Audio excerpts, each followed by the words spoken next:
Hey, my name is Megan and welcome back to my channel where I help agencies, freelancers, and consultants land clients. Like most social networking platforms, LinkedIn has a live feature where you can go live on the platform. And I've tested it out a couple of times now and I'm already obsessed because in just the 2 live streams that I've done, it's already proven to be a really powerful and also a really unique way of interacting with my audience. In this video, you're going to learn how to set up your live stream on LinkedIn, and I'll tell you how I personally do it. And I'm also going to offer you a few tips based on things I've learned and things I've messed up. If that sounds good, give this video a thumbs up and let's go. All right, so the first thing that you need to do is apply to gain access to LinkedIn Live. It's not something yet that everybody has access to. At the time of this recording, these are the requirements according to LinkedIn. You must have at least 150 followers or connections. You must be actively creating content. You have to have a good relationship with LinkedIn's professional community policies. And you can't be in China because it's not available there yet. If you meet these requirements, you can apply, and if that's something you're interested in, I will drop the link in the description below where you can learn more on LinkedIn. Once you're accepted, you might notice something a little bit odd about this, and that is that LinkedIn doesn't have its own native live streaming tool. So compare that to something like Facebook or Instagram or TikTok. You can go on that platform directly, click a button, and you're live. LinkedIn has no such feature. So instead what you do is you have to integrate a third-party tool, and you will actually go live on that tool, and it's going to be connected to LinkedIn, and it will broadcast to LinkedIn, okay? Girlfriend over here is not tech savvy at all. So when I realized that there was a little bit of work involved in this, I will admit that my reaction was like, okay, great, so this is never gonna happen, but it ended up being super easy. I chose to use StreamYard because from everything I was reading online, StreamYard is supposed to be very user-friendly and very simple to use, and it was. And I set it up all by myself, and I'm very proud of that.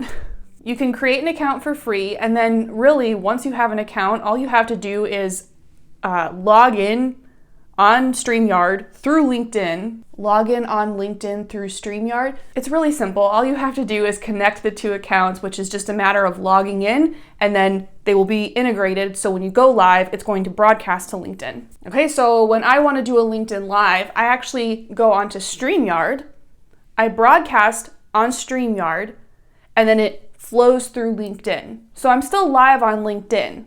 I'm just doing it through StreamYard. You don't have to use that tool. There are other ones that LinkedIn supports. Again, all of that information is in the link below. All right, so super simple to set all of this up. Set it up is kind of like an exaggeration. There really isn't much to do, and if I can do it, you can do it. All right, so those are the logistics. Let's move on to a few tips based on things that I've learned. Tip number 1, schedule your LinkedIn Live in advance and promote it every single day. Once you're accepted, you can go live whenever you want. I could go in StreamYard right now and go live, but you should schedule it out in advance and then promote it multiple times leading up to that. The last live stream that I did, I scheduled it out, I want to say about a week in advance, and then I was posting once a day on all of my platforms. So Facebook, LinkedIn, Twitter, and then also Instagram stories, letting people know the date and the time with the time zone and where they could find it, which was on LinkedIn. I did all of this in advance by scheduling these posts out in Buffer, which is a social media management tool, and you can sign up for free. This video is not sponsored. I just love Buffer. You might be thinking, okay, talking about this once a day, I'm really gonna start to annoy people. And that's not the case at all. You have to remember that people who follow you on social media, they're not seeing a lot of your posts. In fact, they might not be seeing many of them at all. So by posting once a day, every day, you're just increasing the chances that you're going to be seen. But I promise this isn't nearly enough to start annoying people. Tip number 2, you want to avoid the mistake that I made. Okay, so with my first live stream, when I was scheduling this out, I chose to go live on both LinkedIn and YouTube because that's where most of my audience is. Those are the platforms I connect with the most people on. So I went on YouTube and I scheduled the live stream in advance. And then at LinkedIn's recommendation, I went on LinkedIn and I created an event for my live stream. Then I went into StreamYard and I scheduled the broadcast in advance. What I didn't realize was that by doing that, StreamYard created it on LinkedIn, created it on YouTube, so then I had 2 live streams scheduled on each platform. Then what happened was when I eventually went live on StreamYard, oh God, this is so, I don't know if I'm making any sense. When I went live on StreamYard, the streams that StreamYard had scheduled in advance, those worked. But the initial live stream I scheduled on YouTube and the initial event I created on LinkedIn, where people had RSVP'd and they were waiting for me to go live, I was not live there. I was live on the event that I created through StreamYard. Does that make any sense? Long story short, only schedule it out through StreamYard, because by doing that, it's automatically going to create the event in advance on LinkedIn. And that is where people will RSVP and set themselves a reminder so that they don't forget. And when you do that, StreamYard's going to ask you to give the event a title, I believe a description, and then a thumbnail. Okay, so that's where you can tell people what the topic of the live stream is. And then for something like the thumbnail, you can use a free tool like Canva. People are going to see this, so make it something pretty. You do not have to be a graphic designer. I certainly am not. For my thumbnails, I think I just put a picture of me and then the title of the live stream. The point is, don't leave it blank. Tip number 3, you want to make your live stream casual but avoid fluff.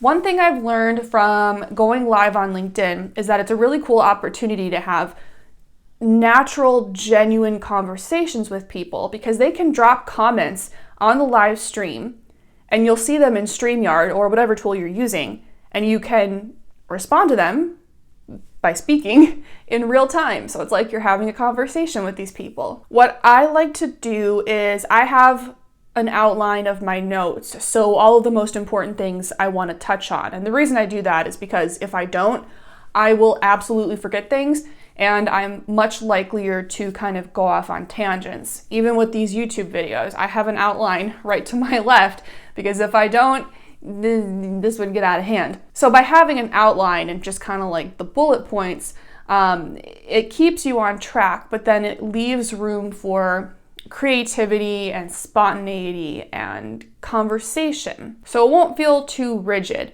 But now, that being said, don't get too off topic and make it too casual. LinkedIn is still a networking platform for professionals, and these people are here to learn. You still need to be trying to hook them and keep their attention. You already know, you don't need me to tell you, that people's attention spans are really short. So if you start yapping away about something totally different, you're just going to lose them. Tip number 4 kind of overlaps with tip number 3, but also no. As you are getting through your LinkedIn Live, periodically glance to the comments, which should be available right in the streaming tool that you're using. So for instance, when I'm on StreamYard and I'm looking at the monitor, I see myself on the left side, and on the right side, I see all the comments that people are dropping. If you see a comment that you can answer in the moment without it being disruptive, then do that. Otherwise, save it for the end for a more traditional Q&A. And let people know this at the beginning of the live stream. So what I tell them is that if I can answer your question in the moment, I will. Otherwise, I'm gonna save it for the very end and I'll come back to it during our Q&A. So that way they know that I'm not, ignoring them or blowing them off. When you're addressing these comments, aim to address people by whatever username you see in the comment. And then what I like to do after I answer a question is confirm with them. I'll say, does that help? Or does that make sense? Or does that answer your question? And I always invite people to comment again if I didn't help them in the way that they needed. Tip number 5, you want to follow up your live stream with any relevant resources. The 2 LinkedIn Lives that I've done thus far were on cold emailing and how to use LinkedIn to land clients, which I've got tons of videos on, and blogs, and even a free guide. So what I told people during my stream was that once the broadcast was done, I was going to follow up in a comment with relevant links that they might care about, because the recording of the live stream stays up. By doing this, by following up with links and information that you think they might care about, you're accomplishing a few things. First of all, you are providing more value, which is always a good thing. Second, you are keeping the conversation going and keeping that line of communication open. And third, by commenting on the recording of your LinkedIn Live, you're going to encourage more engagement, more clicks, more views, and LinkedIn will continue pushing that recording out to a few more people. I was kind of surprised when I followed up in a comment with those links. The comment itself got a bunch of likes, and I know for a fact that people were clicking on those links and viewing that information because I spoke to many of them afterward. They want more information from you. They want to hear from you. Really, I think one of the best pieces of advice I can offer you is to ask yourself, how can I serve others? This has to be about them. It has to be about helping them, because that's the only way they're going to show up and stick around. So you have to think about, what do these people care about? What are they struggling with? How can I help? How can I serve others? If you've made it this far and you're still wondering, what's the point of all of this? Is this worth my time? I can tell you, for me personally, I will always be super transparent about this. I have tried webinars, masterclasses, paid ads. God, I have tried direct outreach, partnerships, and collaborations. And thus far, when we're talking about kind of a return on investment, nothing has brought me as much business as LinkedIn Live. But I really, really, really want to stress this. I started doing these live streams, and I will continue doing them because A, it was something new that I hadn't tried yet.